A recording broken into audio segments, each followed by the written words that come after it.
গঙ্গা ও পদ্মা ভাঙ্গনের স্থায়ী সমাধানের দাবিতে social Democratic party of India SDPI এর জনগর্জনে ফারাক্কা থেকে লালগোলা 100 কিলোমিটার পদযাত্রার দ্বিতীয় দিন ফারাক্কার মহেশপুর থেকে শামশেরগঞ্জের গঙ্গা ভাঙ্গন কবলিত এলাকা লালপুর, দেবীদাসপুর, ঘনশ্যাম, মহেশতলা, প্রতাপগঞ্জ হয়ে কাকুরিয়া মোড়ে এসে এদিনের পদযাত্রা শেষ হয়। পদযাত্রায় অংশগ্রহণ করেন এসডিপিআই এর রাজ্য ও কেন্দ্রীয় নেতারা। 2020 সাল থেকে ফারাক্কা থেকে শামশেরগঞ্জ, লালগোলা সহ বিস্তীর্ণ এলাকা জুড়ে ভয়াবহ গঙ্গা পদ্মা ভাঙ্গন শুরু হয়। গঙ্গা ও পদ্মা ভাঙ্গনের জেরে ঘরবাড়ি, ভিটেমাটি হারিয়ে দিশাহীন হয়ে পড়েছে হাজার হাজার পরিবার। ভয়াবহ গঙ্গা ভাঙ্গনের জেরে শামশেরগঞ্জ ও লালগোলার গ্রামের পর গ্রাম নদী গর্ভে চলে গিয়েছে।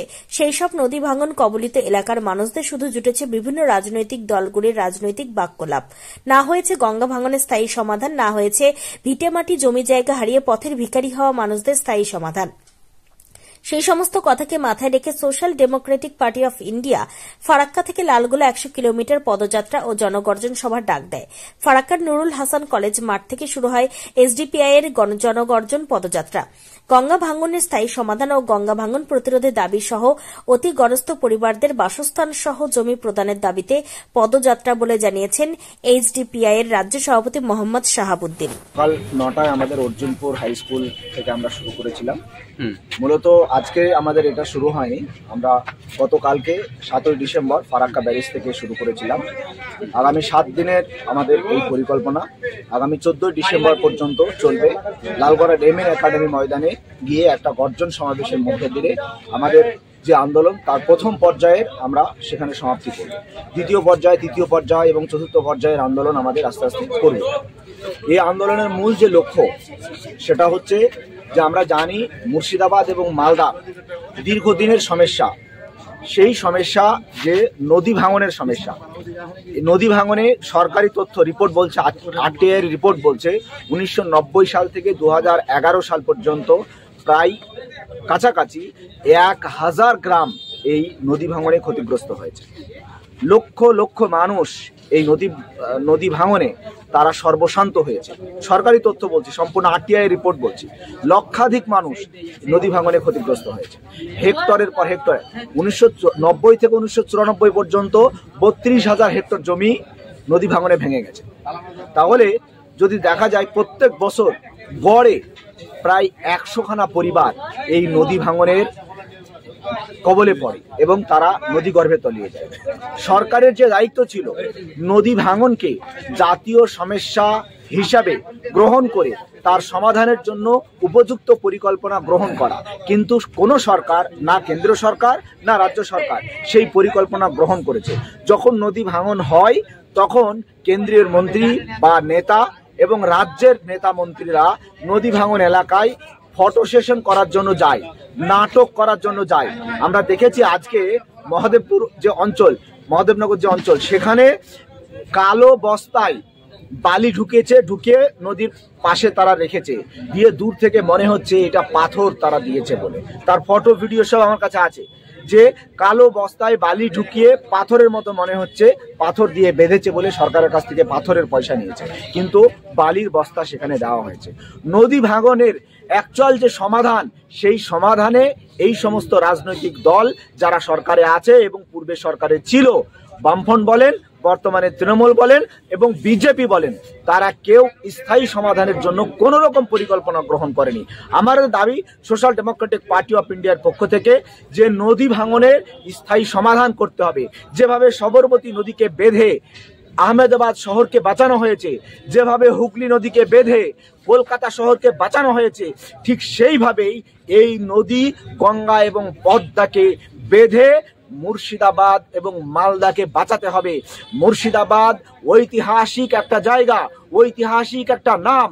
আজও পৃথিবীর ইতিহাসে 20 নম্বর জায়গায় আছে মুর্শিদাবাদ ঐতিহাসিক স্থান হিসাবে।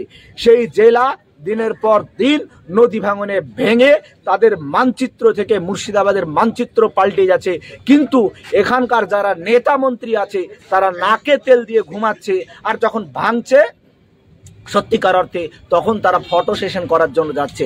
আমরা এই ফটো সেশনের বিরোধিতা করার জন্য সরকারের দৃষ্টি আকর্ষণ করে সাধারণ খেটে খাওয়া গরিব মানুষ যারা তাদের জীবনের সর্বস্ব নদী গর্ভে যাদের তলিয়ে গেছে তাদের পাশে দাঁড়ানোর জন্য এই পদযাত্রা শুরু করেছি। পদযাত্রা আগামী 7 দিন দীর্ঘ 80 কিলোমিটার এই পদযাত্রা চলবে।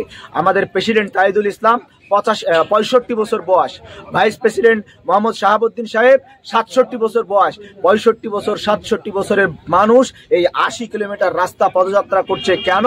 এই এলাকার সাধারণ খেটে খাওয়া মানুষ তাদের জীবনের সর্বস্ব হারিয়েছে, তাদের পাশে দাঁড়ানোর জন্য। আমরা আপনাদের মাধ্যমে মুর্শিদাবাদের মানুষ, পশ্চিমবঙ্গের রাজ্যের মানুষের কাছে আবেদন করছি, আসুন এই এলাকার অসহায় মানুষের পাশে দাঁড়ান, আমাদের আন্দোলনকে সমর্থন করুন। আগামী 14ই ডিসেম্বর লালগোলার MN একাডেমি ময়দানে গর্জন সমাবেশে আপনারা যোগ দিন। বলছি যে গঙ্গা ভাঙন তীরবর্তীর মানুষ কি আপনাদের সঙ্গে পা মিলিয়েছে? আমরা দেখেছি একজন মানে মাথায় সিঁদুর ছিল এইরকম মা আমাকে জোড়হাত করে বলেছে আমাদের পাশে দাঁড়ান বলে। চোখে জল চলে এসেছিল ওই মায়ের চোখের দিকে তাকিয়ে, যে মা আমাকে জোড়হাত করে বলছে আমাদের দিকে তাকান, আমাদেরকে বাঁচান বলে। ফলে আমরা যেরূপ আশা করছিলাম তার চেয়ে অনেক বেশি রেজাল্ট আমরা আজকের পদযাত্রায় পেয়েছি। আগামী 7 দিনও আমরা আশা করছি এর চেয়ে অনেক ভালো রেজাল্ট। পরিচয় আপনার? আমি হাকিকুল ইসলাম, সোশ্যাল ডেমোক্রেটিক পার্টি অফ ইন্ডিয়ার পশ্চিমবঙ্গ রাজ্যের সাধারণ সম্পাদক।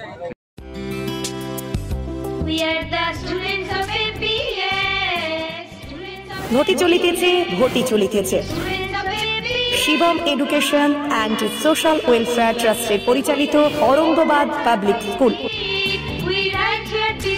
এটি একটি বাংলা মাধ্যম আবাসিক অনাবাসিক শিক্ষা প্রতিষ্ঠান।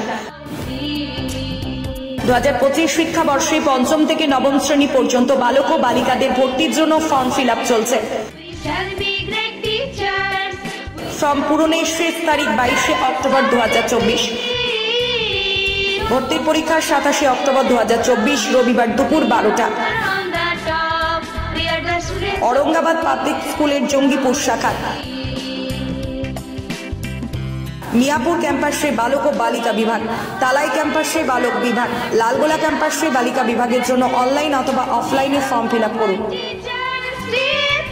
स्कूलेर विषये विस्तारित जानते फोन करुन 7501593336 বা 8617369044 9593494785 8926686155।